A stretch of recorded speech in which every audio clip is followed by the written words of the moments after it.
आज भैरव अष्टमी की सबको बहुत बहुत बधाई हो। बाबा की बहुत कृपा सब कर गई। कौन है कोतवाल काशी के? जम के बोलो जरा। काल भैरव। जब ब्रह्मा जी का सिर काटने के लिए भगवान शंकर ने काल भैरव को प्रकट करा अपना अंश,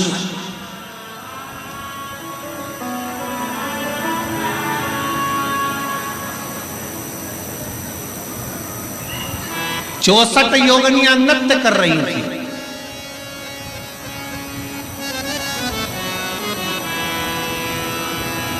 खप्पर भरने वाली मां कंकाली काली भी नृत्य कर रही थी। नृत्य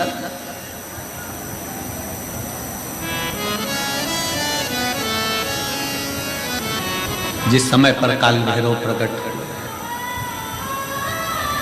64 योगिनियां नृत्य कर रही हैं।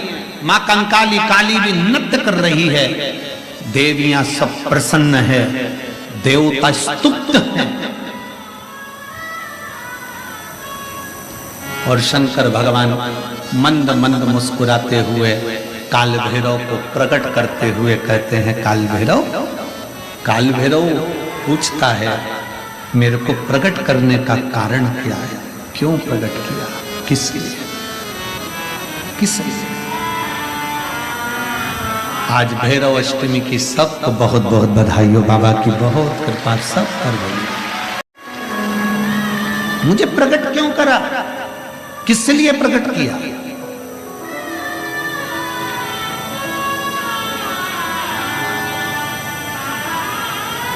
काशी वाले कहते हैं कि काल भैरव काशी के कोतवाल हैं, पर शिव महापुराण की कथा कहती है कि काल भैरव केवल काशी के कोतवाल नहीं, काल भैरव पूरी भारत की भूमि, पूरे विश्व के कोतवाल है। पूरे विश्व के मृत्यु लोक में जो जन्म लेता है, शास्त्र कहता है, हमारे शास्त्र वर्णन करते हैं, ब्रह्मा ब्रह्म लोक में विराजमान है, भगवान विष्णु बैकुंठ लोक में विराजमान है, भगवान शंकर मृत्यु लोक में विराजमान है। भगवान शंकर अपने नेत्र बंद कर कर बैठे रहते हैं। मां सती ने, माता पार्वती ने शंकर भगवान से पूछा था, इस काल भैरव को क्या केवल ब्रह्मा जी को मारने के लिए, ब्रह्मा जी का सिर काटने के लिए प्रकट करा आपने? क्या इस काल भैरव को केवल अंधकासुर के वध के लिए प्रकट करा तुमने? क्या इस काल भैरव को केवल दुष्टों के संहार के लिए प्रकट करा आपने? शंकर भगवान कहते हैं, नहीं पार्वती, ब्रह्मा का सिर तो मैं भी काट सकता था, अंधकासुर को तो मैं भी मार सकता था, पर काल भैरव को मैंने इन दुष्टों के संहार के लिए प्रकट नहीं करा है। पार्वती, जब मैं नेत्र बंद कर कर बैठूंगा तब साधना में लीन रहूंगा। मृत्यु लोक से कोई अपने प्राणों को त्याग कर जब जाएगा तो मेरा काल भैरव उसकी हाजिरी बजाता हुआ आगे आगे चलकर बताएगा कि इसने शिव को एक लोटा जल चढ़ाया। मेरा काल भैरव ये बताएगा कि शंकर को एक लोटा जल चढ़ाया, इसकी साक्षी है।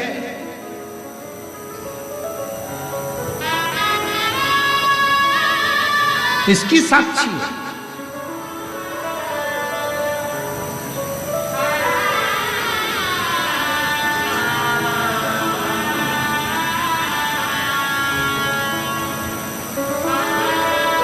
लोग डरते हैं,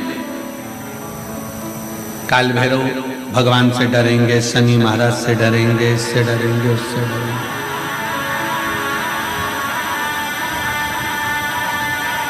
महाराज जी, डरने के प्रसंग में याद आया कि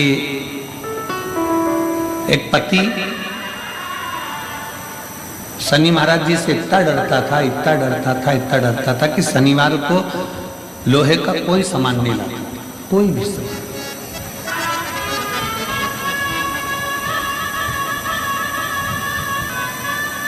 पत्नी पड़ गई बीमार, शनिवार का दिन, डॉक्टर ने कहा ये सुई लेके आओ। पति डिप्रेशन में आ गया, शनिवार है, मैं सुई नहीं खरीद सकता क्योंकि लोहे की है। अब डॉक्टर के लेके आओ, नहीं गई। पत्नी तड़प रही है पर वो सुई लेने नहीं गए क्योंकि आज शनिवार है। मैं लोहा नहीं खरीदता। कौन सा शास्त्र कहता है, कौन सा वेद कहता है, कौन सा पुराण कहता है कि हमारे देवता, शिव पुराण में स्पष्ट किया गया 33 कोटि देवी देवताओं का एक एक क्रम उठाकर देखिए, कोई भी देवी देवता आपको कभी दंड नहीं देता। देवी देवता तो आपको गले से लगाकर आशीर्वाद प्रदान करता है, कोई दंड नहीं। भय उत्पन्न कर दिया, आज के जमाने में भय उत्पन्न कर दिया।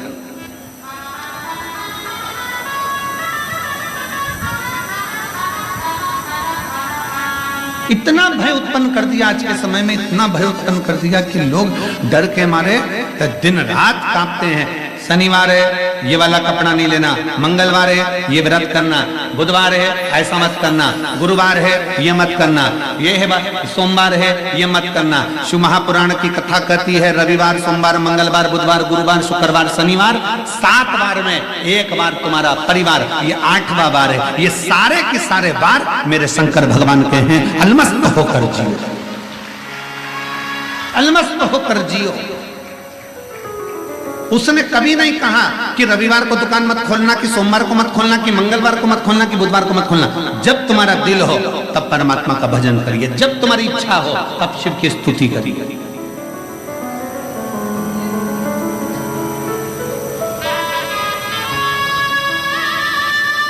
रामकृष्ण परमहंस जी से स्वामी विवेकानंद जी ने पूछ लिया था, गुरुदेव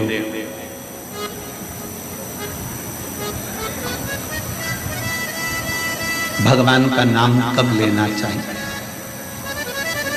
रामकृष्ण परमहंस जी से स्वामी विवेकानंद जी पूछ रहे हैं भगवान का नाम कब लेना चाहिए, भगवान का भजन कब करना चाहिए। रामकृष्ण परमहंस जी ने कह दिया था, नरेंद्र, स्वामी विवेकानंद मरने के 1 मिनट पहले स्वामी विवेकानंद जी ने कहा, हमें कैसे मालूम पड़ेगा कि हम मर कब रहे? तो रामकृष्ण परमहंस ने कहा, हर घड़ी भजन करो, कब मालूम पड़ेगा कि मर जाओगे किसको पता। इसलिए हर क्षण, हर घड़ी, हर पल भगवान का नाम लिए जाओ, ना जाने कौन सी श्वास आखिरी है और कौन सी घड़ी आखिरी है। भजन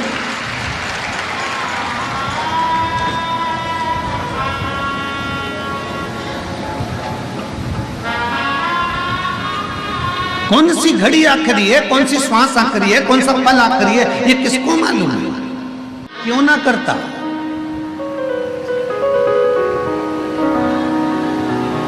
तमिलनाडु में एक शिव जी का मंदिर है, कुंभकोणम में, वहां से 3 किलोमीटर की दूरी पर महादेव जी, ऐरावतेश्वर महादेव।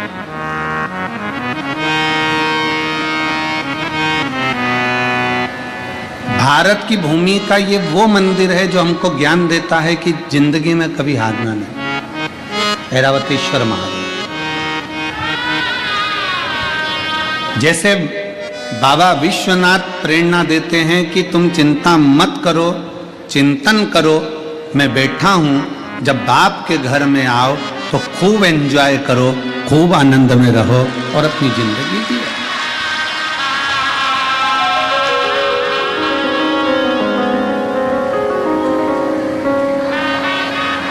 अपने पिता के घर में आयो ना तो टेंशन लेकर नहीं जीना। पति अपनी पत्नी को मायके भेजता है और मायके भेजता है तो वो पत्नी से कह दे कि मायके जा रही हो, सुनो इतना घूंघट करके रहना मायके में, इतना घूंघट, मायके जा रही हो ऐसे रहना वैसे रहना। ईमानदारी से बोलो, मायके में बेटी इतना घूंघट करेगी क्या? जम के बोलो, जरा जम के। नहीं, ससुराल में सबको खिलाकर खाती है और मायके में भाभियां भोजन बनाकर देती और ननंद पहले खाती है। मायके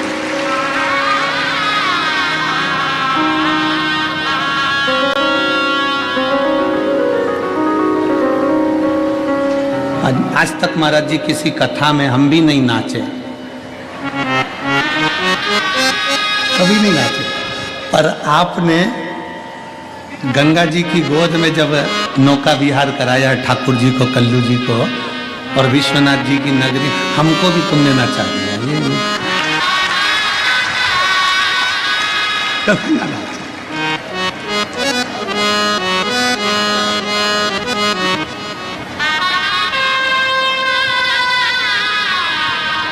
ये शिव भक्ति है।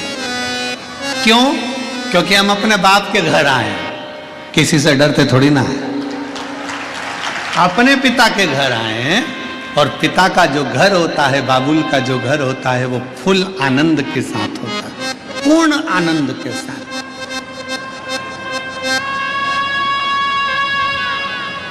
अभी जाते जाते हमने गंगा जी के घाट पर मणिकर्णिका पे देखा, दो मुर्दे, दो अर्थियां बंदी बंदाई रखी थी। एक गंगा जी के जल से एक को स्नान वगैरह करा रहे थे, दो एक्स्ट्रा रखी हुई थी। बढ़िया कपड़े वपड़े ओढ़ के अर्थियां पड़ी हैं और मुर्दे आराम से सो रहे हैं। हमारे मन में आया, हमने तुरंत आशीष को बुलाकर इशारा कर कर कहा, देखो कितने बाप के घर में कितने चैन से सो रहा है, कितने चैन से। इतनी चैन की नींद कहीं नहीं आ सकती। गंगा जी का किनारा, ठंडी हवा चल रही, पानी से गंगा मैया से स्नान कर कर आए, बैठे अलमस्त होकर, मेला ठेला थोड़ा सा घूमा और अपनी अलमस्ती में बैठ गए, आनंद किया, पाया, बैठे, श्रवण किया।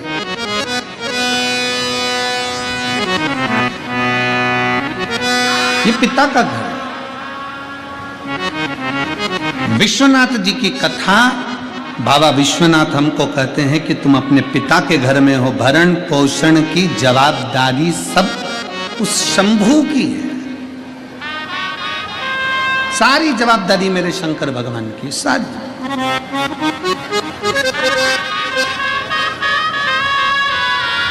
कितना सुंदर कहा है, माता के गर्भ में जब जीव आता है, माँ के गर्भ में जब कोई बच्चा प्रवेश करता है, माता के गर्भ में जब कोई जीव प्रवेश करता है, माता के गर्भ में जब वो आता है, उस दिन से जीव जब माँ के गर्भ में प्रवेश करता है, उस दिन से मेरा विश्वनाथ उसके भरण पोषण की जवाबदारी ले लेता है। और मरता है, प्राण छूटते हैं, उस दिन तक मेरा बाबा विश्वनाथ कहता है तुझे चिंता की करने की जरूरत नहीं है।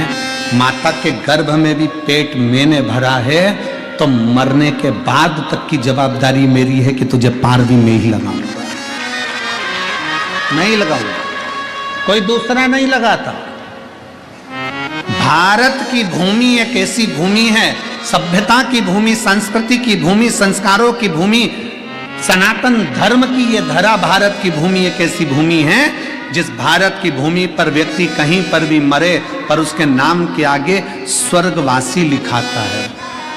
स्वर्गवासी कहीं पर भी मरे, क्योंकि भारत की भूमि पर मरने के लिए, भारत की भूमि पर मरने के लिए तो विदेशी भी तरसते हैं कि हमारे प्राण अगर छूटें तो भारत की भूमि पर छूटें। और भारत की भूमि में भी अगर कोई इच्छा रखता है कि मेरे प्राण कहीं छूटें तो वो गंगा का घाट हो और काशी की पवित्र भूमि हो, वहां छूटे।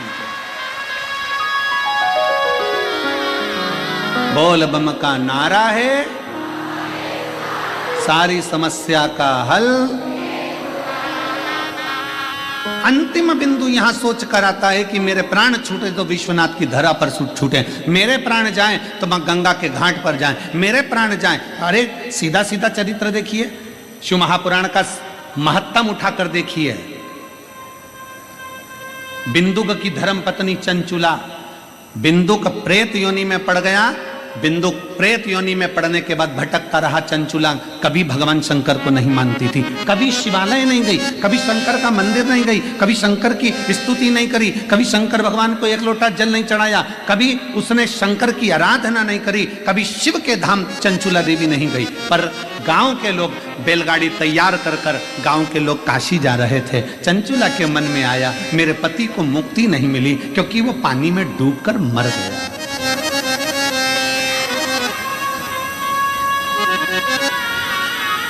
पानी में मरा हुआ, सर्प के डसे से मरा हुआ और स्त्री के हाथ से मरा हुआ मुक्त नहीं होता, मुक्त नहीं होता,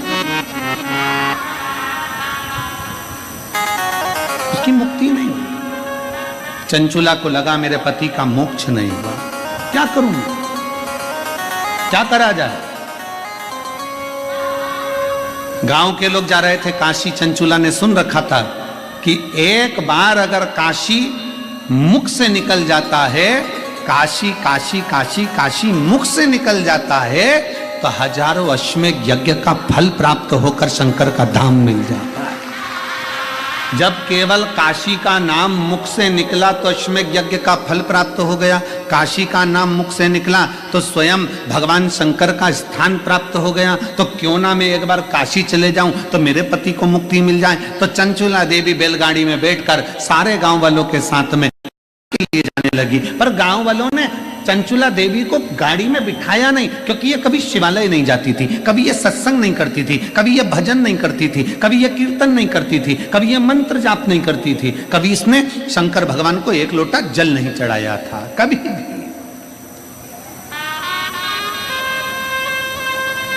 पर आपको कल की कथा में कहा था 25 किलो मिर्ची में 4-5 मिर्ची सड़ी निकल जाए, एडजस्ट करिए। 25 किलो आलू में 2-5 आलू बेकार निकल जाए कोई बात नहीं, 4-5 किलो टमाटर में 2-4 टमाटर बेकार निकल जाए कोई बात नहीं, उनको स्वीकार करिए। उसी तरह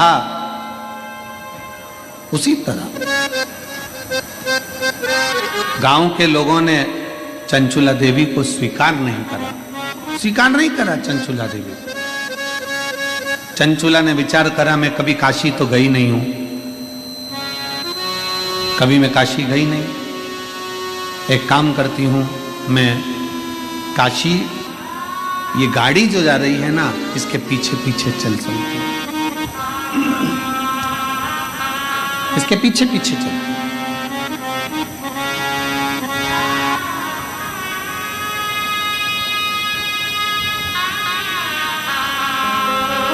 भाव था चंचुला का दिल से। कभी शिव को नहीं देखा था चंचुला ने, कभी शंकर का भजन नहीं करा था चंचुला ने, कभी शिव की स्तुति नहीं करी थी चंचुला ने। चल पैदल जा रही है, गाड़ी में नहीं बिठाया है चंचुला, पैदल। शंकर भगवान मेरे विश्वनाथ, मेरे शंभू जब अपने पास बुलाते हैं ना किसी को तो उसका पूर्व का सारा पाप पहले काट देते हैं, तब भगवान विश्वनाथ की धरा पर बुला पाते। उसके पूर्व का पुराना सारा पाप काट दिया उसको पैदल चलाते चलाते। चल गाड़ी आगे आगे चल रही है, चंचुला देवी पीछे पीछे चल रही हृदय से। और कोई जाए जो काशी में मेरा देगा ले जा, कोई जाए जो काशी में, साउंड सेट नहीं है बिल्कुल, ले आवाज क्लियर नहीं आ रही है, फैल फैल के आ रही है। कोई जाए जो काशी में मेरा देगा ले जाना, कोई जाए जो काशी में। पेगा ले ये कहना का शिवाय से तुम्हारी आती है, ये कहना शिवाय से सारे बक्से बंद हैं, सारे बक्से बंद हो गए अंदर के। ये कहना का शिवाय से तुम्हारी याद आती है, मैं खुद तो आ नहीं सकता, मेरा तेरा ले जाना, मैं खुद तो आ नहीं सकता, मेरा तेरा ले जाना। कोई जाए जो काशी में, मेरा तेरा ले जाना। भगवान मेरे विश्वनाथ, मेरे शंभु अपने नजदीक में जब बुलाते हैं तो सारे पापों को काट देते हैं, सारे पापों को काट देगा। तब मेरा शंभु, तब मेरा त्रिकालदर्शी, तब मेरा कैलाशी, तब मेरा शंकर आपको अपने नजदीक में बुलाएगा। जब तक आप कटेंगे नहीं तब तक मेरा बाबा भी बुलाने वाला नहीं। बाबा बुलाता ही जब है जब सारे पापों को काट देता है, सारे पापों।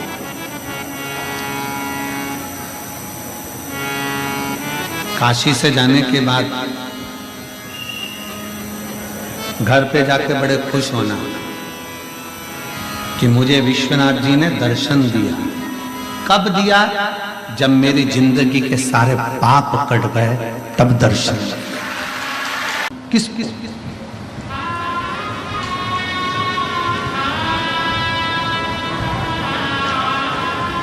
परसों की कथा में कहा था कि देखने के लिए लोग ताजमहल जाते हैं, दर्शन के लिए लोग विश्वनाथ आते हैं। सुना था कि नहीं सुना था? बोलो, जम के बोलो जरा। सुना था? ए मेरी काशी की जीजियों, जरा जम के तो बोलो। सुना था? हाँ। और जीजाओं, सुना था ना सबने? ठीक है। देखने के लिए नेत्रों की जरूरत पड़ती है। शिव महापुराण की कथा कहती है, पर दर्शन के लिए कभी नेत्र की जरूरत नहीं पड़ती। दर्शन के लिए तो दिल और मन की जरूरत पड़ती है, परमात्मा का साक्षीकरण हो जाए। केवल मन चाहिए, दिल चाहिए।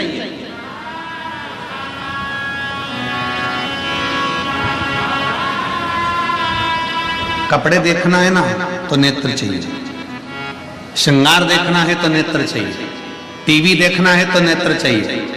पर यदि दर्शन करना है तो थोड़ी देर नेत्र बंद कर बैठ गए ना, अपने घर पर भी जितने लोग आस्था चैनल पर कथा सुन रहे हैं, जितने फेसबुक यूट्यूब पर कथा सुन रहे हैं, तुम्हारा मन कर जाए कि मुझे विश्वनाथ का दर्शन करना है और तुम यहां तक नहीं भी पहुंचे ना, बस नेत्र बंद करके कथा को सुनते सुनते इस दिल से, इस मन से थोड़ी देर विचार करना कि मैं काशी के रेलवे स्टेशन पर उतर गई हूँ और ऑटो में बैठकर मैं बाबा विश्वनाथ की पवित्र भूमि पर पहुंचकर कॉरिडोर में से प्रवेश कर मेरे विश्वनाथ का दर्शन करने के लिए अंदर पहुंच गई हूँ और मेरे विश्वनाथ को मैं एक लोटा जल चढ़ा रही हूँ। ये दिल वहां तक पहुंच जाएगा और शिव उसको स्वीकार करेगा।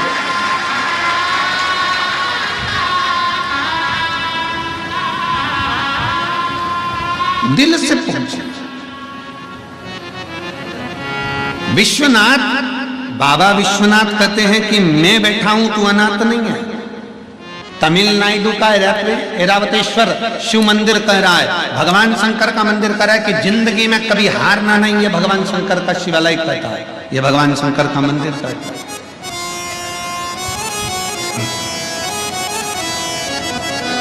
तमिलनाडु के कुंभकोंडम में 3 किलोमीटर की दूरी पर ऐरावतेश्वर महादेव का एक मंदिर है।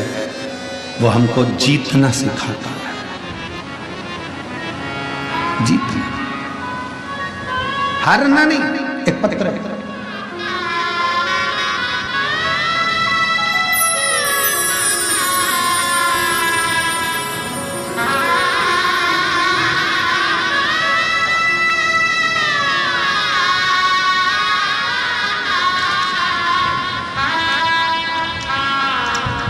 मेरा नाम कंचन साहू है, पति अमर साहू है, राजगढ़ रामगढ़ कैंट झारखंड से आई है।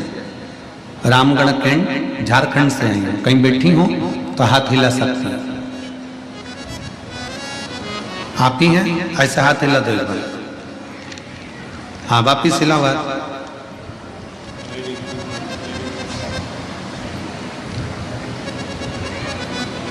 वापिस एक बार हाथ हिलाइए। दिख गए? हाथ हिलाइए। हाँ, दिख गए। बेटी आइए साथ में, ले आओ इसको, ले आइए, आ जाओ लेकर इसको ले आओ। मेरा नाम कंचन साहू है, पति अमर साहू है। मैं रामगढ़ कैंट झारखंड से आई हूं। मेरा मोबाइल नंबर ये है। पत्र को एलईडी पर आस्था चैनल पर आप लोग पढ़ सकते हैं।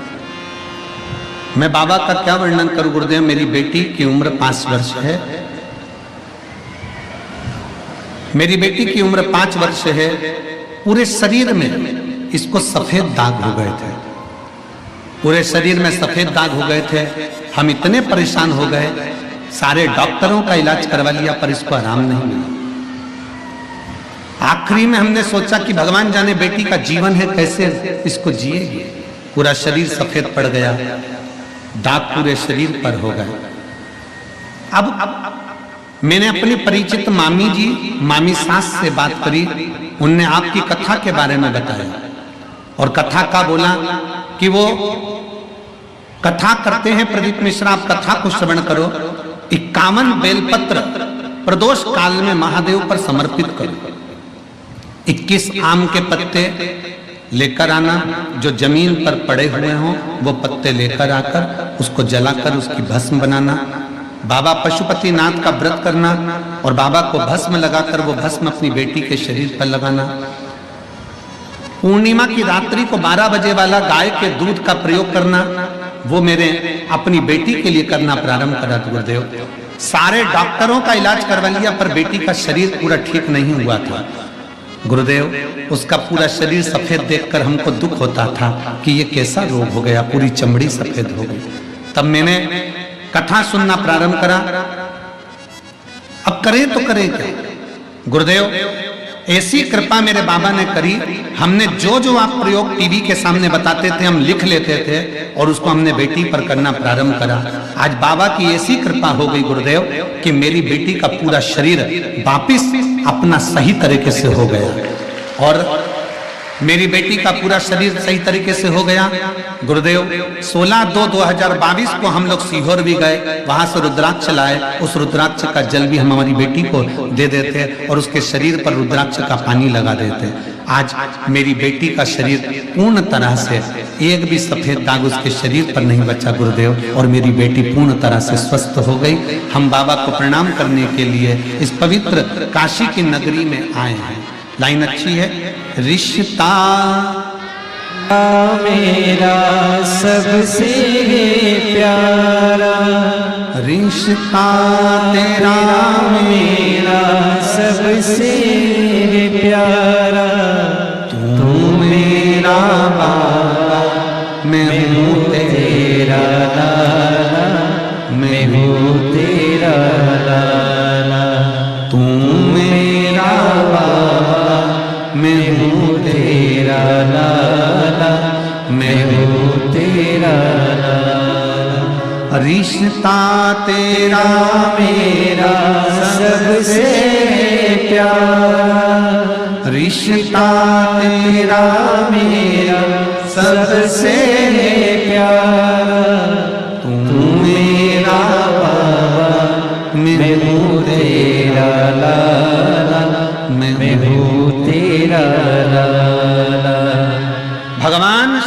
शंकर का एक शिवलिंग, जैसे भगवान शंकर विश्वनाथ बाबा कहते हैं कि मैं भरण पोषण करने के लिए बैठा हूं, उसी तरह तमिलनाडु का ये भगवान शंकर का ऐरावतेश्वर महादेव का शिवलिंग भगवान शंकर का मंदिर कहता है कि जिंदगी में जिसको मैं पृथ्वी पर जन्म देता हूं उसको कभी हारने नहीं देता हूं, बस वो हिम्मत और विश्वास पर बल रखे, भरोसा पर बल रखे।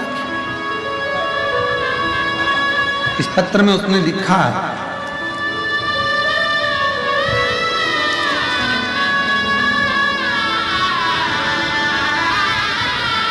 बेटी कहती थी मम्मी क्या मेरे स्कूल की सारी लड़कियों जैसी मैं वापिस हो जाऊंगी? हम हमारी बेटी से कहते थे तू टीवी पर कथा सुनती है ना बाबा की, वो बोलते हैं ना सारी समस्या का हल एक लोटा जल, और बाबा ने लाज रखी, शिव लाज, एक विश्वास, एक भरोसा। हम शंकर के प्रति दृढ़ तो करें। हम भटकते हैं, किसी ने कह दिया कि ऐसा करना है वहां चले जाओ, थोड़े दिन हमने शिव जी पर जल चढ़ाया, थोड़े दिन हमने भगवान शंकर पर जल अर्पित करा, थोड़े दिन हमने भगवान शिव पर जल समर्पित करा, और जल चढ़ाते चढ़ाते चढ़ाते चढ़ाते थोड़े थोड़े दिन बाद हमें खुद के दौरे उठने लगते हैं। अरे मन में भगवान हमारी नहीं सुन रहा, फिर इधर चले गए उधर चले गए, डोलते फिरे सारी दुनिया में डोले, आखिरी में फिर शरणागति शिव की ही पाए हो। इसलिए निवेदन है कहीं नहीं जाना, सारी समस्या का हल एक लोटा जल। अपन एक लोटा जल जो महादेव को समर्पित कर रहे हैं, महादेव को जल चढ़ाना मतलब अपना हाथ शंकर को पकड़ा रहा।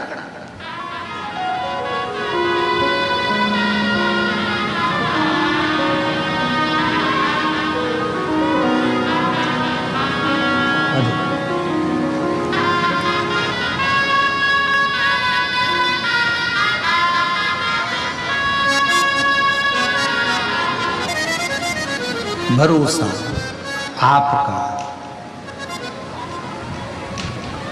जितने विश्वास के साथ आप शिव को जल समर्पित करते हो शिव उसको स्वीकार करता है। ऐरावतेश्वर महादेव की कथा कहती है मंथन में ऐरावत हाथी निकला, मंथन में ऐरावत हाथी निकला, और ऐरावत हाथी जब मंथन में निकला, निकलने के बाद उस हाथी को इंद्र को प्रदान कर दिया गया।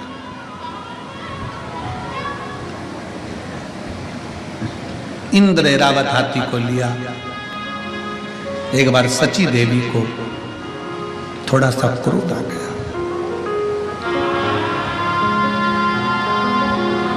सची देवी को जब क्रोध आया उन्होंने ऐरावत को बहुत अपशब्द कहा, बहुत अपशब्द। यहां तक ऐरावत हाथी पर सची देवी ने अपशब्दों के बाणों पर बाण चला दिए। इतना क्रोध ऐरावत हाथी को आ गया कि अब मैं करूं क्या। पर मुझे भगवान नारायण ने इंद्र को दिया, इंद्र को प्रदान किया। क्या करा जाए, क्या करूं मैं। शब्दों पर शब्द छोड़े गए, अपशब्द कहे गए। शिव महापुराण की कथा कहती है ऐरावतेश्वर महादेव का चरित्र कहता है कि दुनिया जिसको गाली देती है, दुनिया जिसको अपशब्द कहती है, दुनिया जिसको ताना देती है, एक दिन दुनिया उसकी तारीफ भी करती है। ये रीत है शास्त्र, ये रीत है।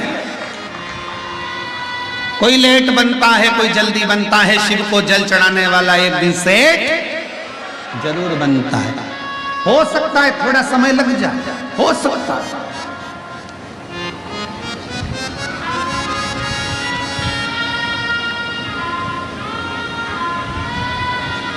एक पत्र कल था, कल की कथा में एक पत्र था, अगर वो माँ यहाँ बैठी हो तो उठकर खड़ी हो सकती है। उसने पत्र में लिखा था मेरा बेटा जन्म लिया, जन्म लेने के बाद मेरे बेटे ने चलना प्रारंभ नहीं किया, मेरा बेटा ना हाथ हिलाता, ना पांव हिलाता, ना बोल पाता, ना सुन पाता। निपट डॉक्टर को दिखाया, उस बेटे का फोटो भी उन्होंने लगाया। अगर वो बेटी हो तो अपने बच्चे को अगर लेकर बैठी, तो मेरा बेटा जब चल नहीं पाता था, बोल नहीं पाता था, उसका उसने फोटो भी लगाया था बच्चे का। ना बोल पाता, ना चल पाता। डॉक्टरों ने भी जवाब दे दिया। मैंने 3 हॉस्पिटल, उसमें हॉस्पिटल का नाम भी लिखा, मैं 3 जगह पर गई, 3 जगह जाकर मैंने हॉस्पिटल में दिखाया, पर बच्चे के लिए डॉक्टरों ने मना कर दिया था, ना ये बोलेगा ना कभी चलेगा। पर शंकर के मंदिर उसको गोदी में लेकर जाती थी और बाबा के नंदी के पास बिठाकर शिव को जल उसका हाथ लगवा कर चढ़ा देती थी। वही जल उसको पिलाती और उस शरीर पर लगा देती। आज मेरा बेटा चलने भी लगा, सुनने भी लगा और बोलने भी लगा। अगर वो बच्चा यहाँ बैठा हो तो आ सकती है वो माँ। पत्र ढूंढेंगे तो थोड़ा समय लग सकता है, पत्र ढूंढने में। उसका फोटो भी उस पत्र में उसने लगा कर भेजा। ऐरावतेश्वर महादेव की कथा कर रही है कि कभी हिम्मत मत, कभी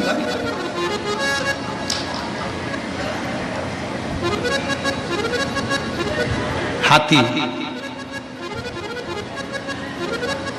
जब इंद्र को मिल गया और इंद्र ने सम्मान नहीं करा ऐरावत हाथी का, आखिरी में देवताओं को लगने लगा ये तो अब शब्द ऐरावत हाथी को जहां माता लक्ष्मी अपना भाई कह रही है, ऐरावत हाथी को जहां भगवान नारायण सम्मान दे रहे हैं, उस ऐरावत हाथी को इंद्रदेव और इंद्रदेव की धर्म पत्नी माता सची जानवर कहकर पुकार रही, पशु कहकर पुकार, पशु अपशब्द कहकर। और पशु कहकर जब पुकारा, ऐरावत हाथी को ठीक नहीं लगा। ऐरावत हाथी भगवान नारायण के पास आए, स्वामी मेरा अपमान किया जा रहा, अपशब्द कहे जा रहे। अब तो इंद्र ने जितनी सभा में लोग बैठे थे, इंद्र की सभा में जितने जाते थे, सबसे कह दिया कि इस ऐरावत हाथी को पशु ही कहा जाए, इसमें पशु की वृत्ति है, इसको पशु ही कहा जाए। सब पशु कहने लगे, अब शब्द कहने लगे। दे ताना दे तो उससे देने से कौन सा फर्क पड़ता है, अब शब्द कहने से कौन सा फर्क पड़ता है।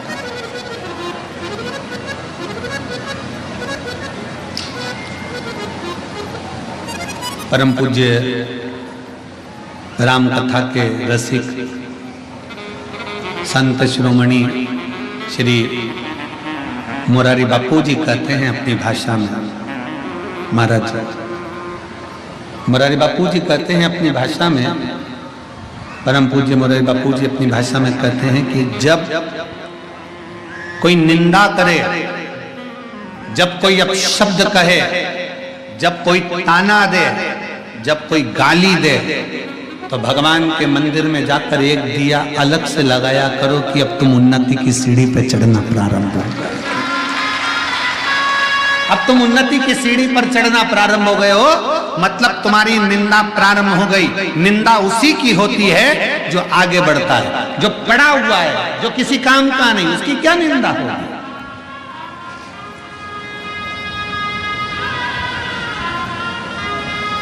रेल के जितने डब्बे होते हैं वो डब्बे काले होते नहीं, रेल में केवल इंजन ही काला होता है, क्योंकि इंजन खींच कर लेकर जाता है, जो आगे चलता है, जो आगे बढ़ता है। मुंडा उसी को काला करना पड़ता है, अब शब्द उसी को सुनना पड़ता है जो आगे बढ़ रहा है। बहुत आगे बढ़ने वाले को ध्यान रखना चाहिए, बहुत ध्यान रखना चाहिए।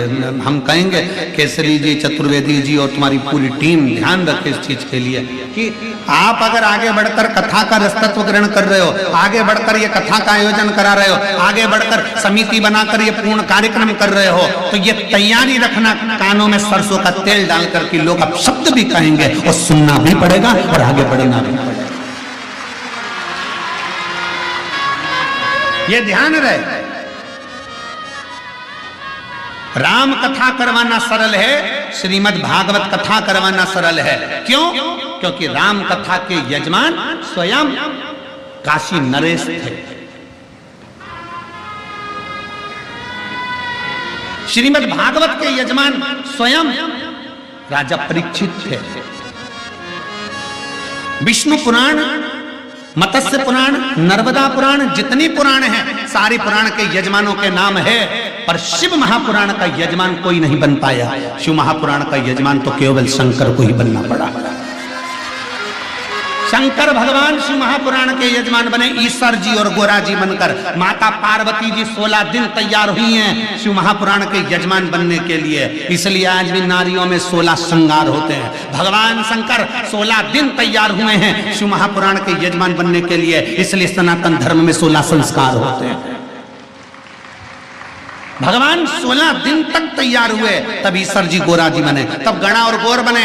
देवऋषि नारद देखकर थकित रह गए शंकर भगवान का स्वरूप, कि शंकर भगवान जब शादी करने गए तो दूल्हे नहीं बने, शंकर भगवान जब विवाह करने गए तो सुंदर नहीं सजे, जब शंकर भगवान के घर में बच्चे हुए तब सुंदर नहीं सजे, और शंकर भगवान जब कथा सुनने के लिए जा रहे हैं, उस चंचुला देवी के पति को मोक्ष देने के लिए जा रहे हैं, तो ईश्वर जी और गोरा जी बनकर, गणा और गौर बनकर जा रहे हैं। ईश्वर जी और गोरा जी बनकर जाने।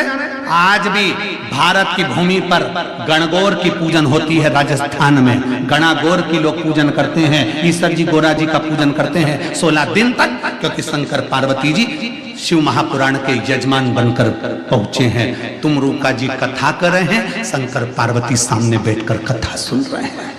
शिव पार्वती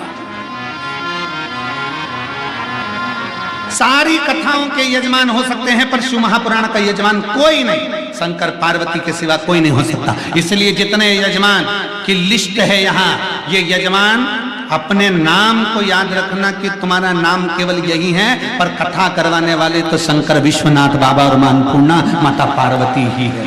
आप और हम तो केवल यजमान पद पर बैठे हैं शिव पार्वती के रूप में, पर कराने वाला मेरा विश्वनाथ, करने वाला मेरा विश्वनाथ। जैसे सतबा बाबा जी कहते हैं कि कना कौन रहा है, विश्वनाथ, कर कौन रहा है, विश्वनाथ, खिला कौन रहा है, विश्वनाथ, सब कुछ विश्वनाथ कर रहे हैं। महाराज जी अपन कुछ नहीं कर, हम तो बैठे करा हो रहा। सबके यजमान हो सकते हैं, पर शिव पुराण का कोई यजमान नहीं बन पाता।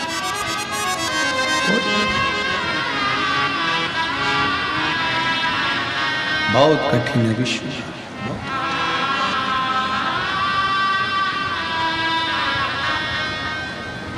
शंकर पार एक बार महाराज जी एक जगह प्रश्न कर लिया किसी ने, यहीं राजस्थान में कोटा में कथा थी, वहाँ के विधायक महोदय शर्मा जी ने कथा कराई थी। अब तो वो विधानसभा अध्यक्ष हैं राजस्थान के।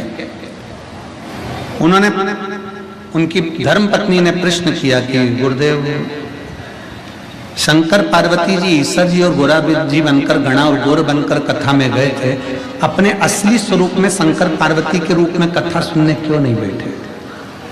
हमने उनसे कहा, जी अगर गले में सांप डालकर, कानों में बिच्छू पहनकर शंकर जी बैठ जाते कथा सुनने के लिए, तो कथा कहने वाला कथा नहीं कर पाता, कथा नहीं कर पाता। इनमें कई माताएं ऐसी बैठी हैं जो हमसे कई बार कहती हैं, गुरुजी हमें शंकर जी का दर्शन कब होगा? हमने कहा नी हो तो अच्छा, नी हो तो अच्छा।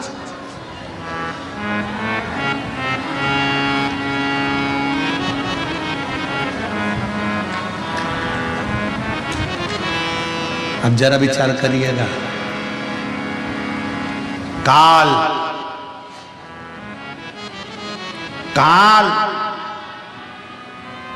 को देखकर अंत समय में लोग पलंग पर गंदगी कर देते हैं। काल को देखकर लोग पलंग पर गंदगी कर देते हैं। जिस दिन मेरा महाकाल सामने आएगा तो जरा विचार करिएगा कि कैसे दर्शन कर पाओगे। ये नेत्र नहीं कर सकते, अरे ये नेत्र कर ही नहीं सकते, इन नेत्रों की सामर्थ्यता ही नहीं है कि शिव का दर्शन कर ले।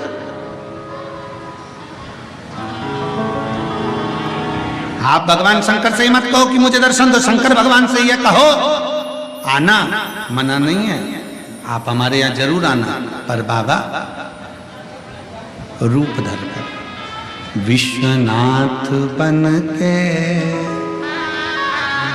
घड़दानी बन के चले आना, भोले जी चले आना।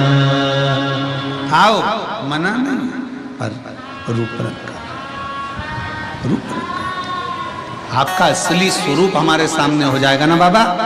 आपका असली स्वरूप हमारे सम्मुख में होगा। गले में सर्प पड़ा है, मस्तक चंदा चढ़ा हुआ है, त्रिपुंड लगा हुआ है, कानों में बिच्छू पड़े हैं, भयंकर। बाबा आपका स्वरूप इन नेत्रों से देख ही नहीं सकता कोई साधारण व्यक्ति।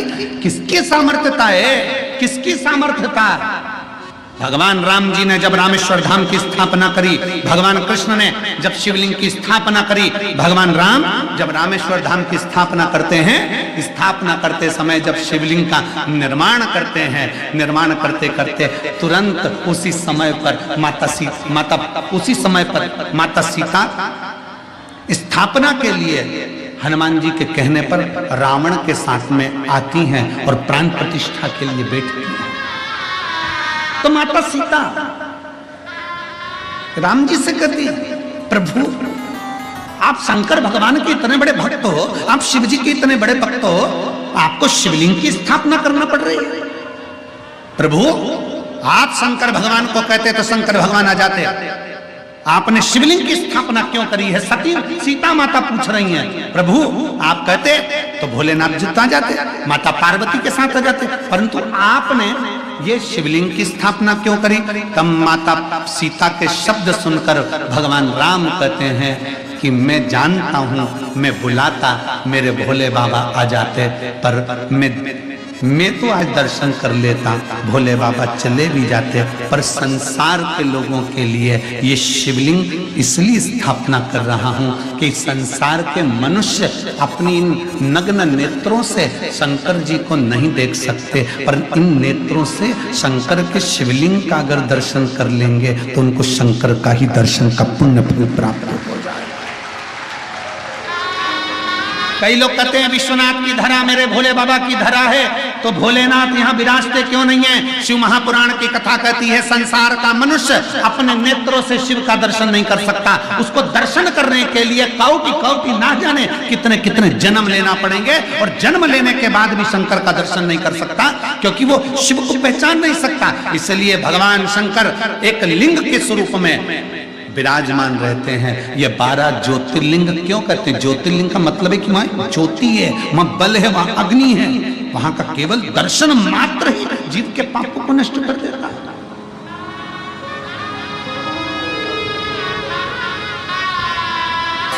उसको समझ। और जब वक्त पड़ता है, ऐसा नहीं कि मेरा महादेव, जब वक्त पड़ता है, एक बार भगवान श्री गणेश जी महाराज पार्वती जी के साथ में मां जगत जननी के साथ में गंगा जी के घाट पर पहुंच गए, और माता पार्वती के सम्मुख में भगवान श्री गणेश जी ने कह दिया, मां आप इतनी सुंदर हो, पर पिताजी इसमें सुंदर नहीं दिखते, पिताजी सुंदर नहीं दिखते।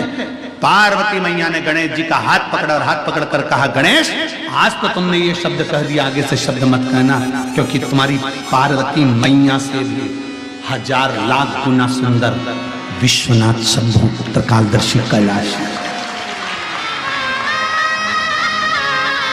मां मुझे मेरे पिताजी का वो दर्शन करना है जिसमें मेरे पिताजी इतने सुंदर नजर आते हैं।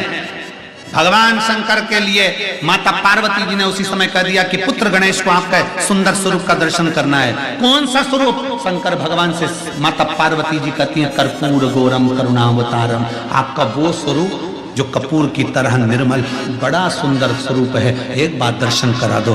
गणेश जी का हाथ पकड़कर शंकर भगवान गंगा जी के जल में ले गए, और भगवान शंकर ने जो गंगा में एक डुबकी लगाई, स्वरूप देखकर गणेश जी महाराज को भी 1000 मुख करना पड़े, 1000 नेत्र करना पड़े। एक विनायक नहीं, अष्ट विनायक, और अष्ट विनायक को संभालने के लिए अष्टलक्ष्मी,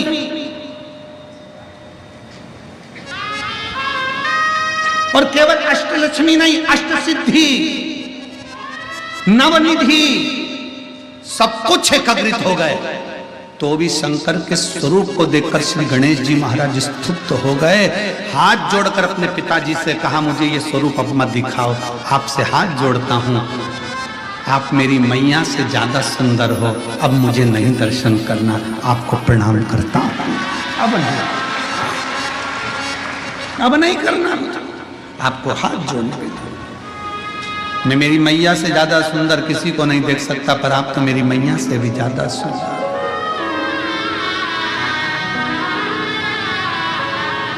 कितने सुंदर, कितने, उनकी सुंदरता का क्या वर्णन, क्या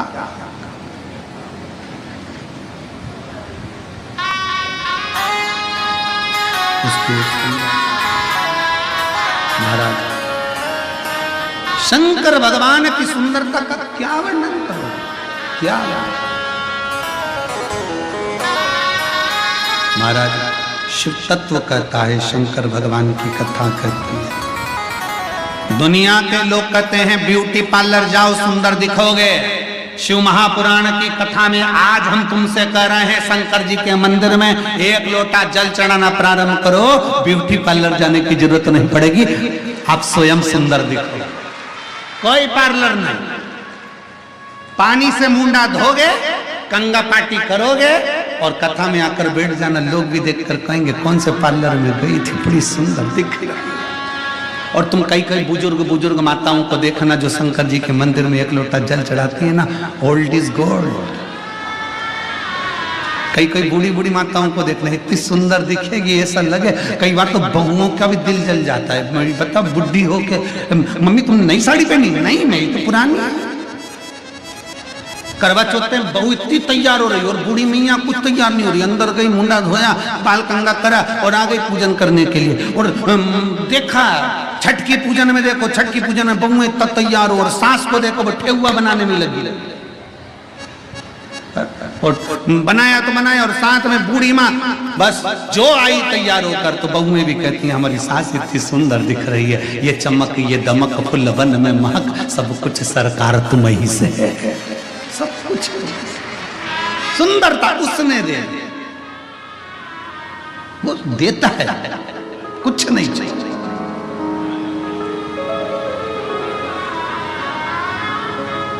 ये संत साधु सन्यासी तपस्वी साधक उपासक बाबा ये जितने होते हैं ना, इनको देखना, इनके भजन का बल इतना प्रबल होता है कि इनके चेहरे की चमक बढ़ती चली जाती है बिना क्रीम के। और फिर निवेदन है, क्रीम की चमक 2-4 साल की होती है और अच्छे कर्म की चमक मरते दम तक होती है।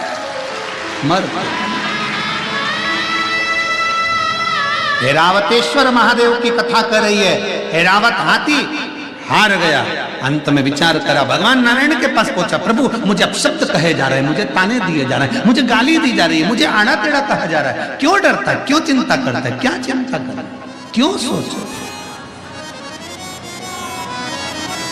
अब सौंप दिया इस जीवन का सब भार तुम्हारे हाथों में, हे जीत तुम्हारे हाथों में, हे हार तुम्हारे हाथों में। भगवान नारायण ने कहा ऐरावत हाथी से बस इतना याद रख, तू भजन कर, मना नहीं, स्मरण कर, कोई ताना दे, गाली दे, अपशब्द कहे, कहने दे, पर अपने भीतर अहम मत आने दे।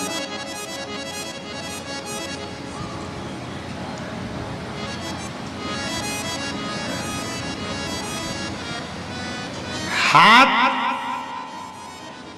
ठंड में काम करना बंद कर देते और दिमाग घमंड में काम करना बंद कर देता है।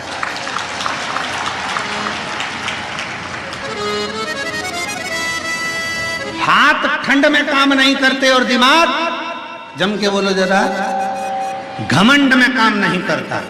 इसलिए मेरे नारायण भगवान ऐरावत हाथी से कहते हैं कि जिंदगी में तुझे ये घमंड ना आना चाहिए कि तू समुद्र से प्रकट हुआ है, तेरे पास सारी सिद्धियां हैं, तेरे पास सारा बल है, तेरे पास सारा वैभव है, तू उसी वैभव के बल पर तो कहीं विवाद नहीं कर रहा। ठंड में हाथ काम नहीं करते और घमंड में दिमाग काम नहीं करते। जब व्यक्ति को घमंड आ जाता है, अहंकार आ जाता है, बहुत बहुत अभिमान आ जाता है, बहुत।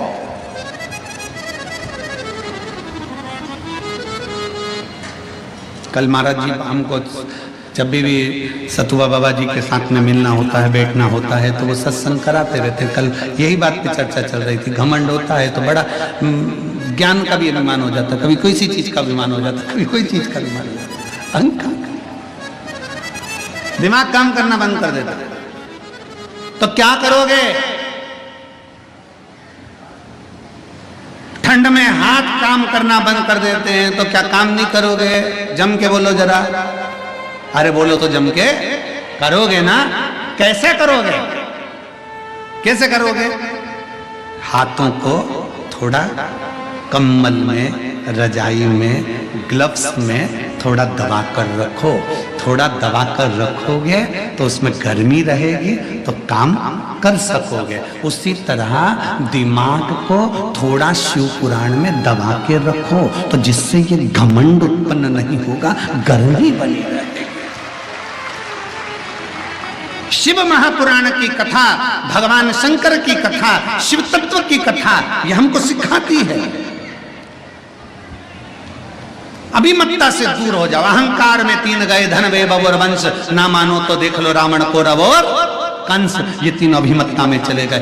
जहां अहंकार आ गया, जहां घमंड आ गया, वहां चले गए।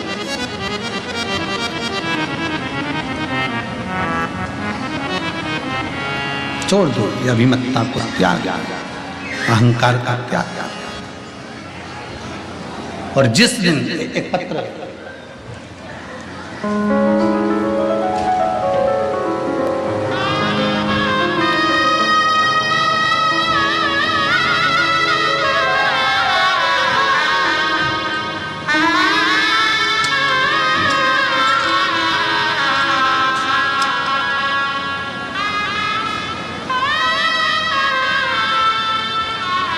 मेरा नाम सोनी सिंह है, मेरे पति का नाम शिव शंकर सिंह है।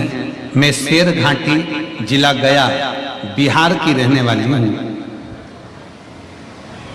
मेरा नाम सोनी सिंह है।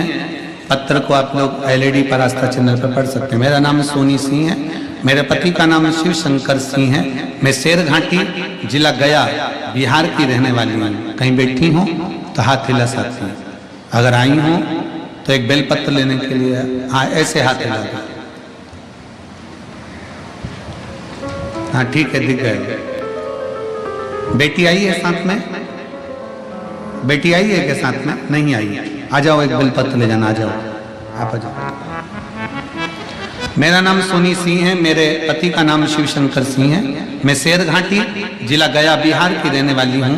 मेरी बेटी अंकिता कुमारी, जिसकी आयु 14 वर्ष की है, 2022 से मेरी बेटी की तबीयत खराब रहने लगी। वो बार बार बेहोश होती, गिर जाती। हमने डॉक्टर को दिखाया, लेकिन डॉक्टर को उसकी बीमारी का पता नहीं चल पा रहा। गुरुजी, कुछ कुछ देर में चक्कर आते, वो नीचे गिर जाती। कोई कहता फिट आ रही है, कोई कहता मिर्गी का दौरा, कोई कहता कुछ, कोई कहता कुछ, पर समझ में नहीं आ रहा था कि इसको चक्कर आकर नीचे गिर जाती है, थोड़ी देर में होश आ जाती है। अब करें तो करें। एक डॉक्टर नहीं, कई डॉक्टरों का इलाज करवाया, तब भी उसको चक्कर आना और गिरना बंद नहीं हुए। गुरुदेव, समझ में नहीं आया क्या करें। तब किसी के कहने पर आपकी कथा सुनना प्रारंभ करी और पशुपतिनाथ का व्रत के बारे में आपने बताया। हमने पशुपतिनाथ का व्रत किया और रोज 1 लोटा जल शंकर को समर्पित करना प्रारंभ करा। गुरुदेव, कथा में सुना था कि रुद्राक्ष सीहोर का ऐसा होता है जो औषधि का कार्य करता है। हम अपनी बच्ची को लेकर रुद्राक्ष लेने सीहोर चले गए। वहां से रुद्राक्ष लेकर आए, तांबे के कलश में उसको गला देते, शिवजी को जल चढ़ा देते, अपनी बेटी को पिलाना प्रारंभ कर दिया। गुरुदेव, दवाइयां तक चल रही थी, पर दवाइयां असर नहीं कर रही थी। बेटी को झटका आना, गिरना और ज्यादा प्रारंभ हो गया। तब हमने जल देना बेटी को चालू करा, शंकर के मंदिर भेजना चालू करा। आज मैं बाबा को धन्यवाद देने के लिए आई हूँ। मेरे बाबा ने मेरी बेटी की तबीयत ठीक कर दी। अब वो चक्कर खाकर नहीं गिरती है, अब मेरी बेटी अच्छे से रहती है। और मेरी बेटी किसी बीमारी के कारण स्कूल नहीं जा पाती थी, अब बाबा की कृपा से मेरी बेटी ने स्कूल जाना प्रारंभ कर दिया। मैं शिव जी को प्रणाम करने के लिए आई हूं।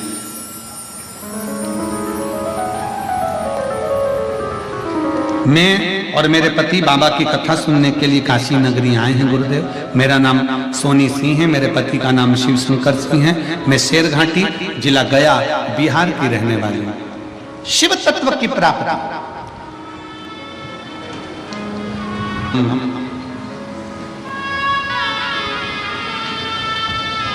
एक विश्वास के साथ भगवान शंकर को भजते हैं तो शिव साथ देता है।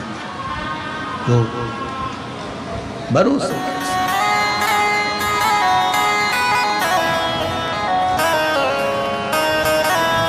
भगवान शंकर की अविरत भक्ति को जब हम धारण करते हैं तो शिव तत्व हमारे भीतर प्रवेश करता है।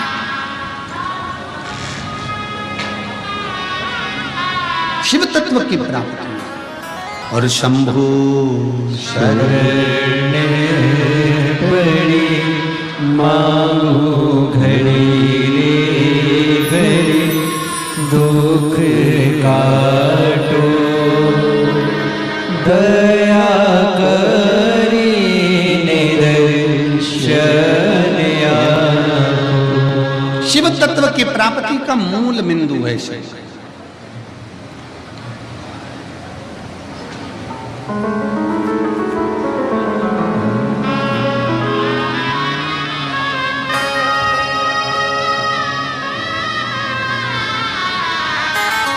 ऐरावतेश्वर,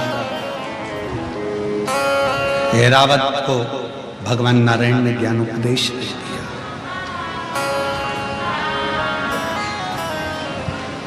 घमंड ना कर, अहंकार दूर कर दे।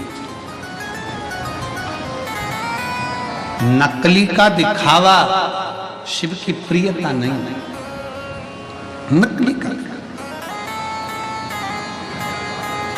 कितना सुंदर कहा है, लिंग पुराण में एक शब्द मिलता है बड़ा सुंदर सा, त्रिपुंड।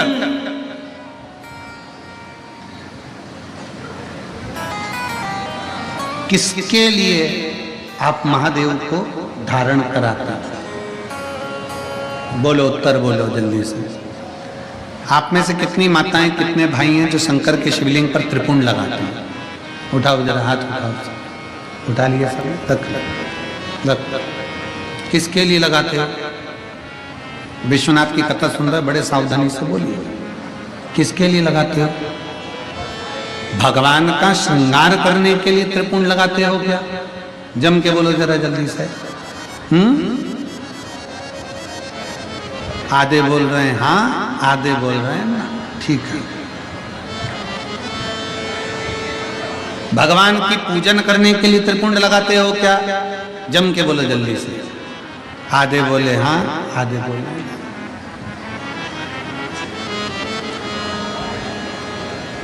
त्रिपुंड किसके लिए लगाया जाता है?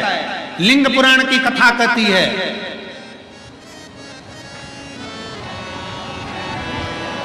त्रिपुंड किसके लिए लगाया जाता है? शिव महापुराण वर्णन करती है, जब हम भगवान शंकर को त्रिपुंड लगाते हैं, जब हम शिव को त्रिपुंड का एक छोटा सा चंदन, लाल चंदन, पीला चंदन, भस्म आदि कोई भी चंदन हम शंकर को त्रिपुंड लगाते हैं, वो शंकर भगवान के श्रृंगार के लिए नहीं। हम शंकर को जब त्रिपुंड लगाते हैं तो हम अपने लिए, आत्म कल्याण के लिए, हमें इस संसार सागर से मुक्त होने के लिए, स्वयं की रक्षा के लिए शिव के लिंग पर त्रिपुंड, शिवलिंग पर त्रिपुंड लगाया, स्वतः के लिए।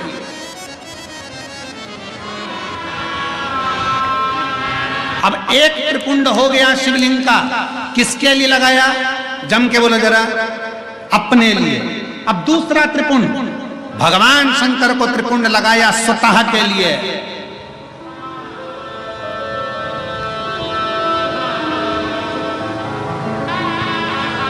लिंगायत शिव संप्रदाय,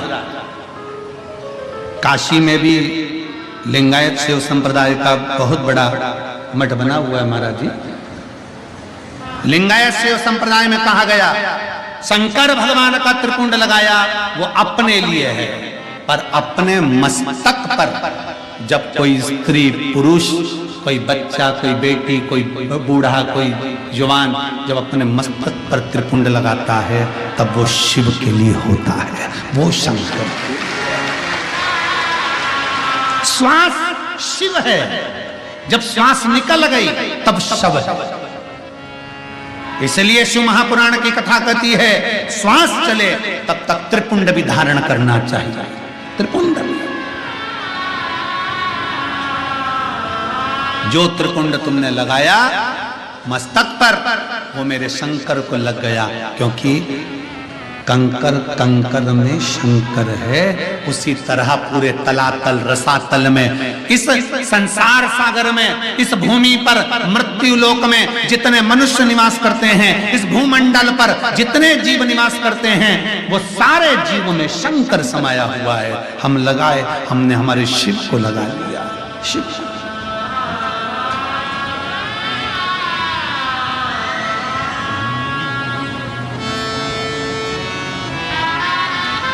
महादेव नमन चरणों में स्वीकार कीजिए, सबका किया है मेरा भी उद्धार कीजिए, उद्धार कीजिए। हे डमरूधारी, है त्रिशूलधारी, है डमरू वाले, है त्रिशूलधारी। महादेव नमन चरणों में, महादेव नमन चरणों में स्वीकार कीजिए, सबका किया है मेरा भी उद्धार कीजिए, उद्धार कीजिए।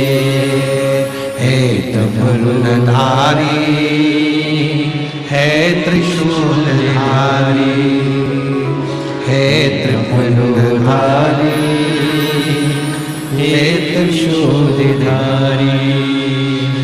मिलता है सुख शिव जी तुम्हारे चरणों में, मिलता है शिव जी तुम्हारे चरणों में।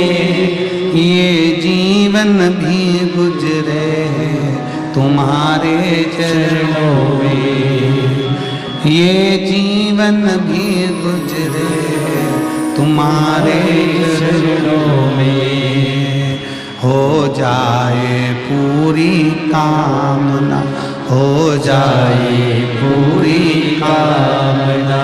उपकार कीजिए, सबका किया है मेरा भी उद्धार कीजिए, उद्धार कीजिए।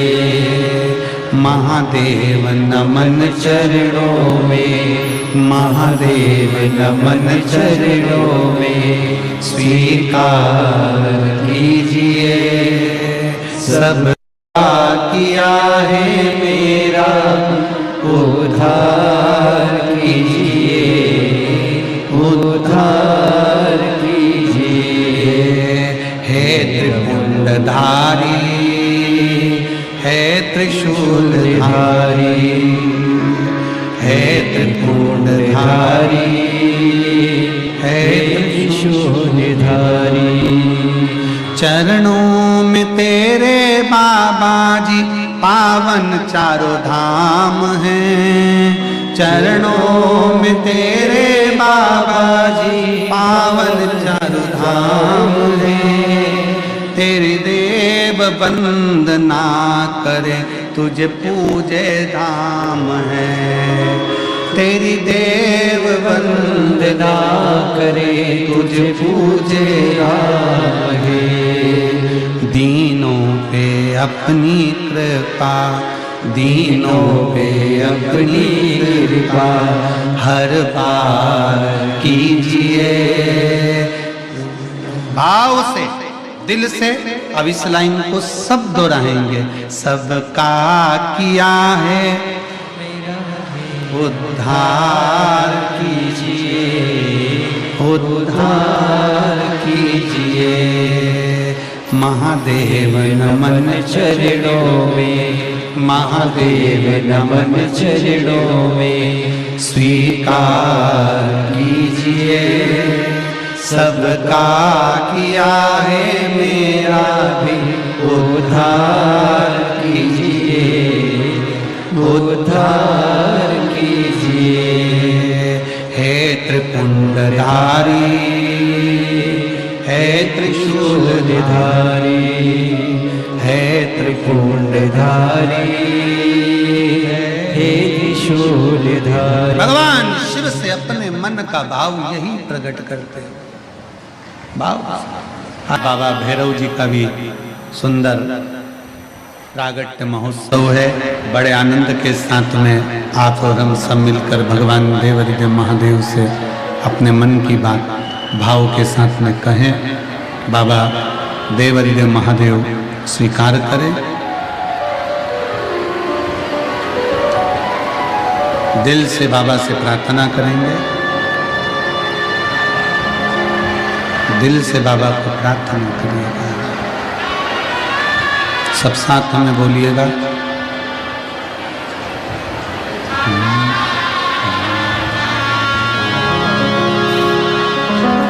श्री शिवाय नमस्तुभ्यं, श्री शिवाय नमस्तुभ्यं,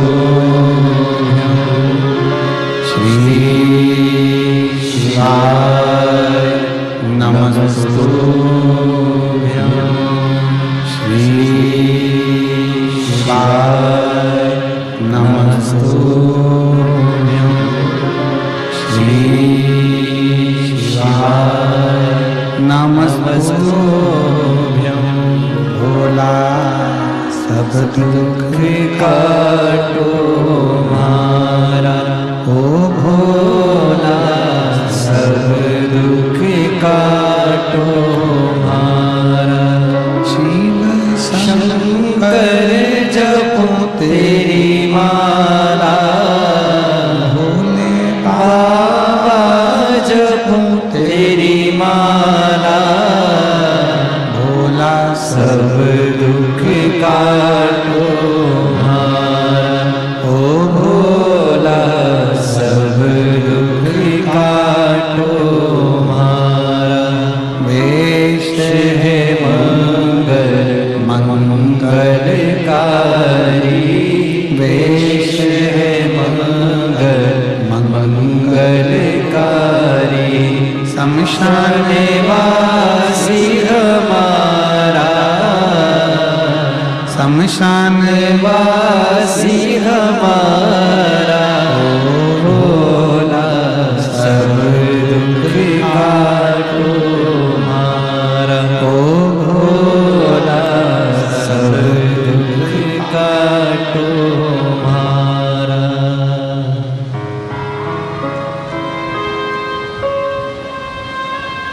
भगवान देवदिव्य महादेव शिव जी का चरित्र कर रहा है। भगवान शंकर का पवित्र आनंदमय कथा कर रहा है।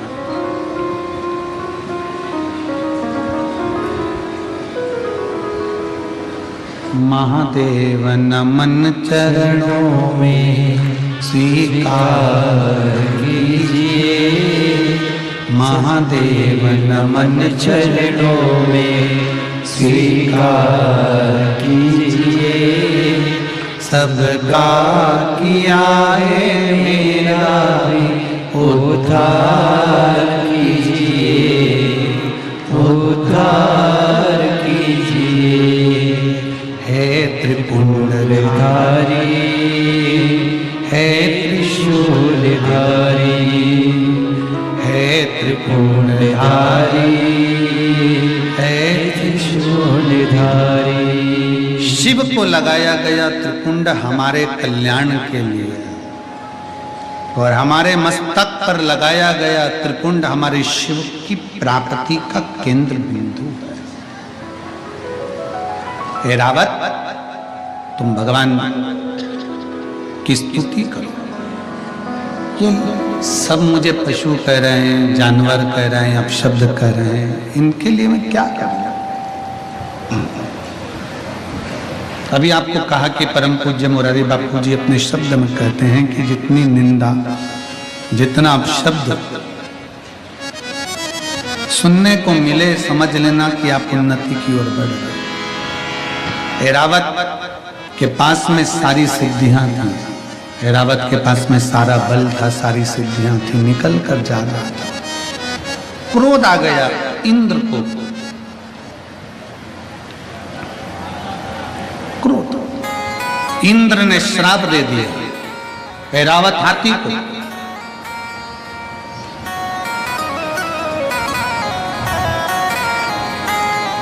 एरावत, तेरे पास में जितना वैभव है, तेरे पास में जितनी सिद्धियां हैं, सारी सिद्धियां और वैभव तेरा समाप्त हो जाए, तू मृत्यु लोक में चला जा।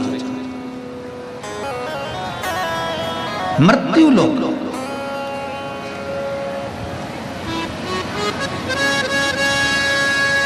एरावत मृत्यु लोक में आया,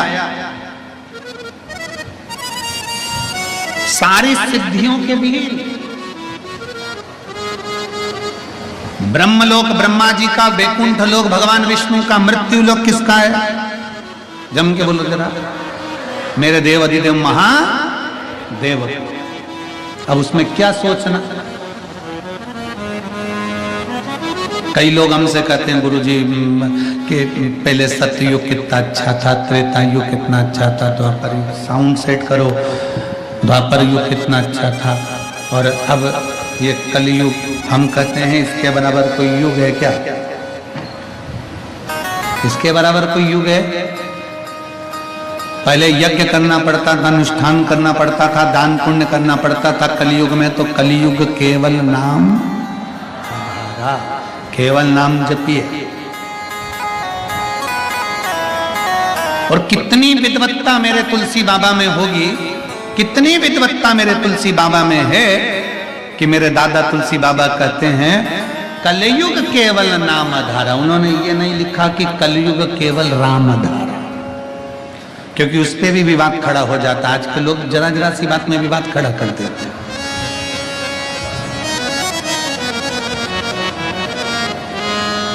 दुनिया में बहुत लोग हैं, कोई संतुष्टि है, कोई नहीं संतुष्ट है। होते कई लोगों को, कई ऐसे भी हैं जिनको संतुष्टि नहीं मिलती। तुलसी बाबा ने अपनी सुंदर रामचरितमानस के अंतर्गत लिख दिया कलयुग केवल, जम के बोलो जरा, कलयुग केवल नाम धारा। राम नहीं लिखा, क्योंकि उनको मालूम था कलयुग आएगा, सारे अलग अलग पंथ में बढ़ जाएंगे। कोई शंकर को भजेगा, कोई राम को भजेगा, कोई कृष्ण को भजेगा, कोई दुर्गा को भजेगा, कोई दत्त को भजेगा, कोई किसी को भजेगा, कोई किसी को भजेगा। इसलिए तुलसी बाबा ने लिख दिया, मेरे तुलसी बाबा लिख देते हैं कि कलयुग केवल नाम आधारा। तुम्हारी मर्जी पड़े उसको भजो, पर भजो तो उसी से पार उतर जाओ। तुम्हारा मन पड़े उसकी भक्ति करो, तुम्हारा मन पड़े वो भजो। तुलसी बाबा कहते हैं तुम्हारा दिल कर जाए वो भजना प्रारंभ कर दो, नाम जप करो, नाम जप।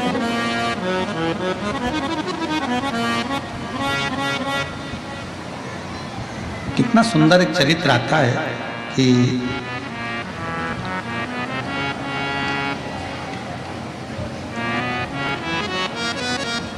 तुलसी बाबा जी की कुटिया में 3-4 चोर घुस गए। अब एक तो संत की कुटिया में चोर घुस जाए,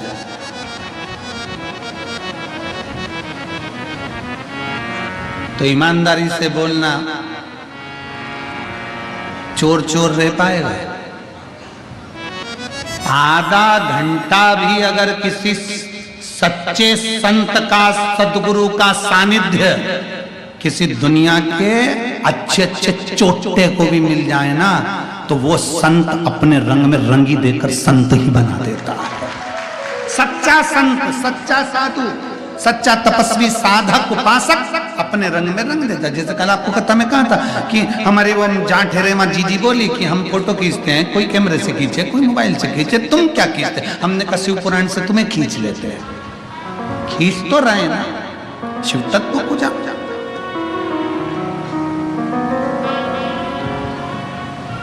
चार चोर चोरी करने के लिए गए बाबा के। अब चोरी का धन उनके पास में बहुत सारा था, उनको चोरी तो करना नहीं थी।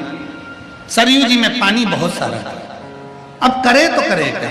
उन्होंने कहा, तुलसी बाबा के पास में पहुंचे और उनसे कहा, तुम नदी के तट पर रहते हो, तुम्हें तैरना आता होगा। तुलसी बाबा बोले, नहीं मुझे तैरना नहीं आता। तुम्हें तैरना नहीं आता? नहीं मुझे तैरना। तुम्हें तैरना नहीं आता, तुम नदी के तट पर रहते हो। बाबा बोले, तैरना तो आता है, पर बात इतनी सी है कि सरयू मैया उफान पर पड़ी हुई है, मैं बूढ़ा आदमी, मैं कहाँ तैरूंगा? तुम बताओ ईमानदारी से। नहीं, तुम्हें तैरना आता है, हमारे पास चोरी का सामान है, हम चोटते, ये सामान लेकर जाना है हमको उस पार, चलो छोड़ के आओ। तुलसी बाबा के, मैं तुम्हारे हाथ जोड़ूं, मुझे बुढ़ापे में कहाँ ठंडे पानी में डाल दो, कहाँ ठंडे पानी में।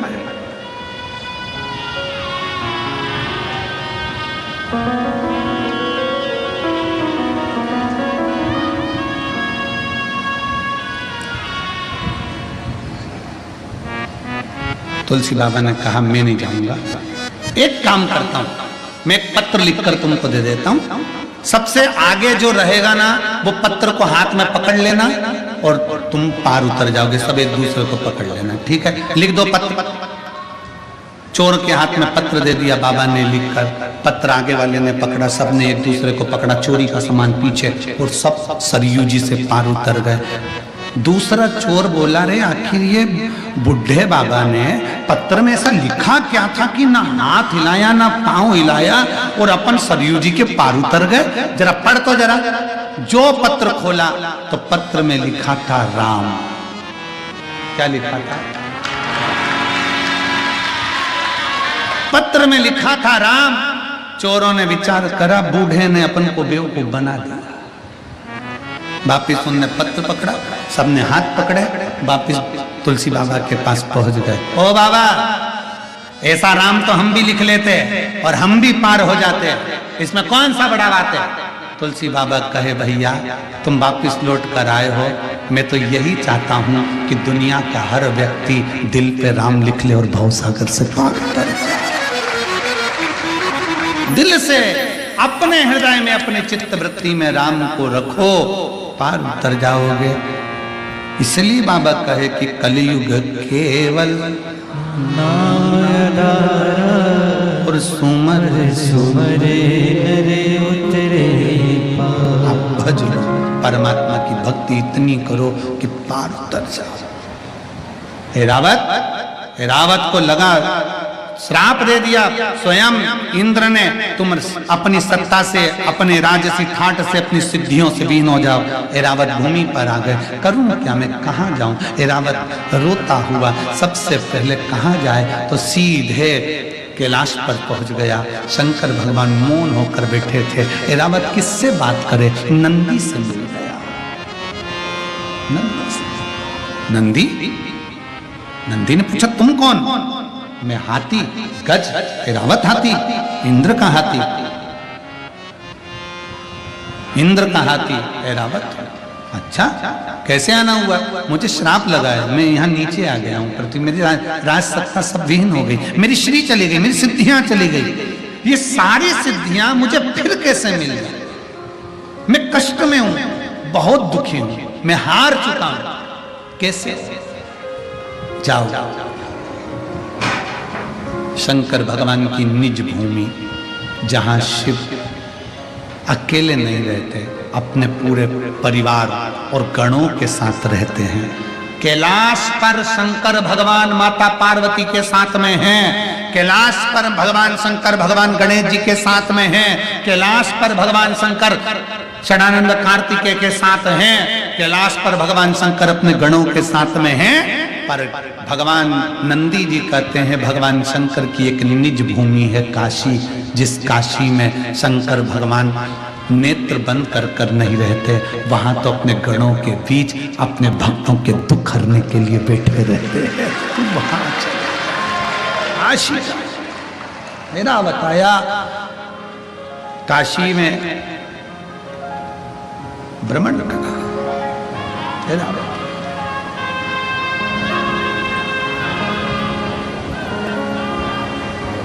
7 कोस के गोवर्धन बाबा,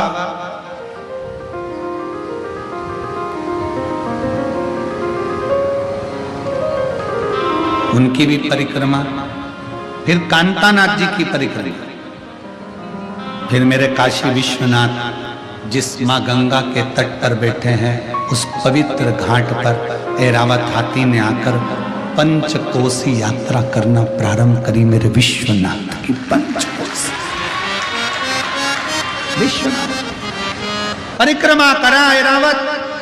भगवान शंकर का कोई एक सिद्ध आनंदमय भक्त नंदी फिर प्राप्त हो गया, दौड़ता हुआ गया। नंदी से पूछा मैं कहाँ जाऊं?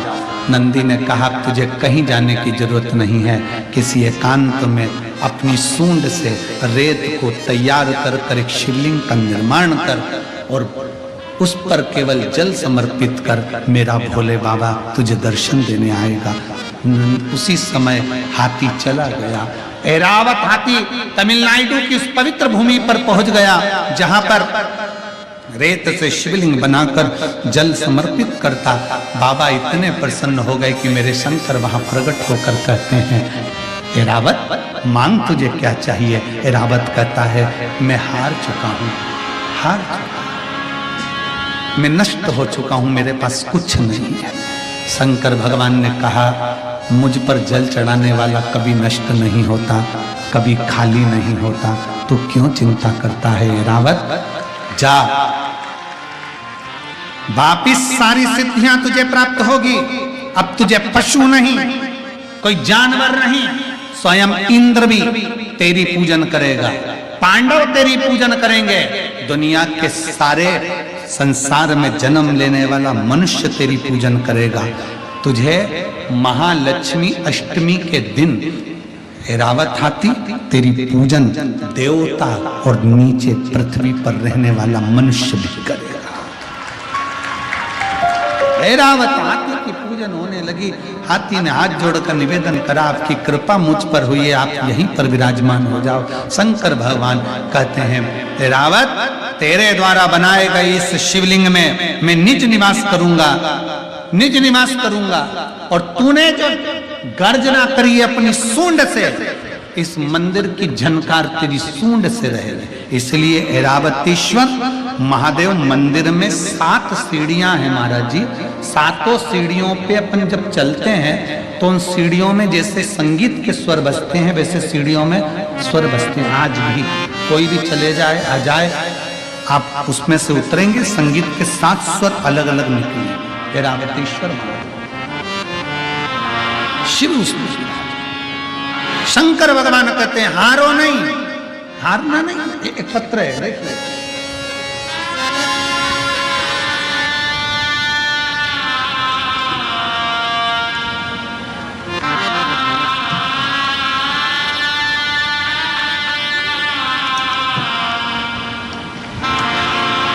मेरा नाम अर्पिता सिंह है, मैं ग्राम कोराती, पोस्ट कोराउत, जिला वाराणसी की रहने वाली हूँ। मेरा मोबाइल नंबर ये है, कहीं बैठी हो तो हाथ हिला सकती है। आप ही हैं, एक बार हाथ हिला दो वापस। बच्चा आया है साथ में, लिया उसको, लिया लिया, आ जाइए, लिया उसको। मेरा नाम अर्पिता सिंह है, मैं ग्राम करौती, पोस्ट कोराउत, जिला वाराणसी की रहने वाली हूँ। मेरा मोबाइल नंबर ये है।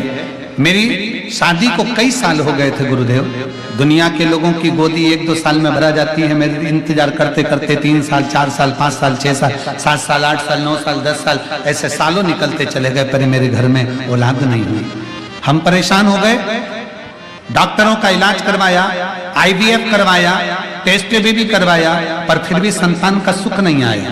अंत में मेरा हौसला समाप्त हो गया और मैंने सोच लिया कि अब मेरे घर में औलाद नहीं होगी।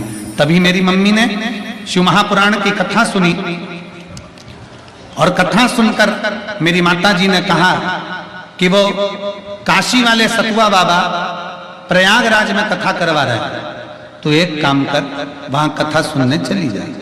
गुरुदेव, मैं तो सतुआ बाबा जी को धन्यवाद देती हूँ कि इतने सालों के बाद अगर मेरी गोद में संतान आई तो आपकी शिव पुराण से आई है। बाबा को धन्यवाद देती हूँ। गुरुदेव, 2023 में जब मैं बाबा का सतुआ बाबा के कहे सतुआ बाबा की कथा में पहुंची, प्रयागराज के पंडाल में बैठकर कथा सुनी, पहले तो मुझे मेरी मम्मी के वचन पर विश्वास नहीं हुआ। क्या पंडाल में बैठकर जो मांगा जाता है वो क्या भोलेनाथ दे देता है? क्या मेरा शंकर दे देता है? मेरा विश्वास नहीं हुआ। पर आपकी कथा सुनने के लिए जब पंडाल के अंदर बैठे, कई लोग बैठे थे जो दिल से श्री शिवाय नमस्तुभ्यम कहते थे और बाबा से झोली पसार कर मांगते थे। हमने कईयों से बात करी, सबकी झोली बाबा ने भरी और ऐसी कृपा बाबा की हुई गुरुदेव कि हम कथा श्रवण कर आए, बाबा को प्रणाम कर आए, घर आए, सफेद आंकड़े की जड़ का प्रयोग करा, गर्भ नहीं ठहरा। दूसरी बार फिर सफेद आंकड़े की जड़ का प्रयोग करा, गर्भ नहीं ठहरा। तीसरी बार फिर सफेद आंकड़े की जड़ का प्रयोग करा और बाबा की कृपा से गर्भ ठहर गया और बाबा की कृपा से मेरे घर में संतान की प्राप्ति हो गई, मेरे घर में पुत्र रत्न की प्राप्ति हो गई। मैं बाबा को यहाँ प्रणाम करने के लिए आई हूँ। बाबा जी, सतुआ बाबा जी को भी मैं धन्यवाद देती हूँ कि हम जैसी जीजियों के गोद में आपकी कथा के माध्यम से किलकारियां खेली। बाबा जी प्रणाम आपको, एक बार जोरदार ताली बजाकर।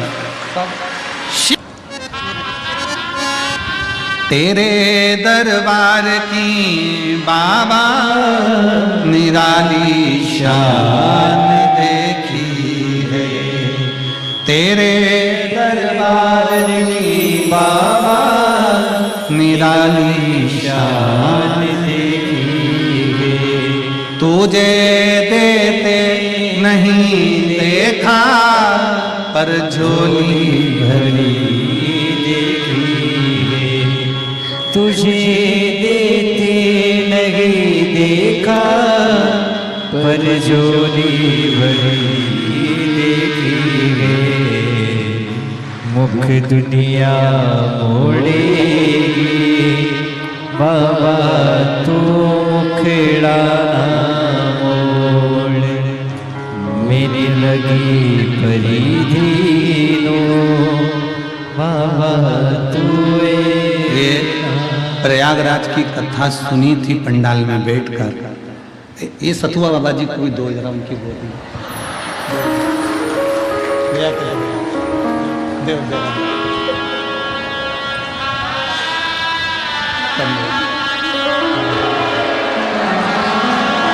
देव जरा देव।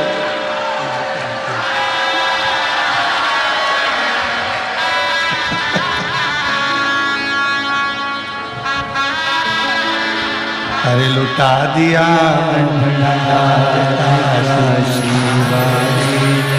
कर दिया माला काशी वाले ने लुटा दिया लुटा दिया लुटा दिया लुटा दिया लुटा। अभी भजन नहीं गाएंगे, बैठे जाओ बैठ जाओ। काशी वाले सारा समय नहीं ना, कल इस भजन को कल लेंगे पक्का है। हो? अरे लुटा दिया भंडार काशी वाले ने कर दिया माला काशी वाले ने। लाइन आप लोगों को याद है ना इस भजन की? जो जैसी भावना लाया वो वैसा ही फल पाया। जो जैसी भावना लाया वो वैसा ही फल पाया। नहीं खाली उसे लौटाया वो मन ही मन हर्षाया। नहीं खाली उसे लौटाया वो मन ही मन हर्षाया। और कर दिया माला माल काशी वाले ने लुटा दिया भंडार काशी वाले ने, लुटा दिया भंडार काशी वाले। बेटी की नौकरी लगी है, एक बार जोरदार ताली बजा कर। दिया माला माल काशी वाले ने, जो जैसी भावना लाया वो वैसा ही फल पाया। देखिए, जीवन में हारना नहीं है, ये ऐरावतेश्वर महादेव की कथा कर रहे हैं। और जितने लोग टीवी पर कथा सुन रहे हैं, जितने लोग पंडाल में कथा सुन रहे हैं, जरा सावधानी से सुने।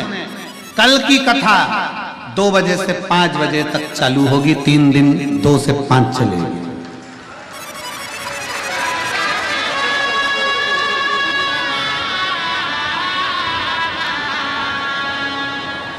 कल से जितनी कथा बची, कितना दिन की बची? 3 दिन की कथा बची ना।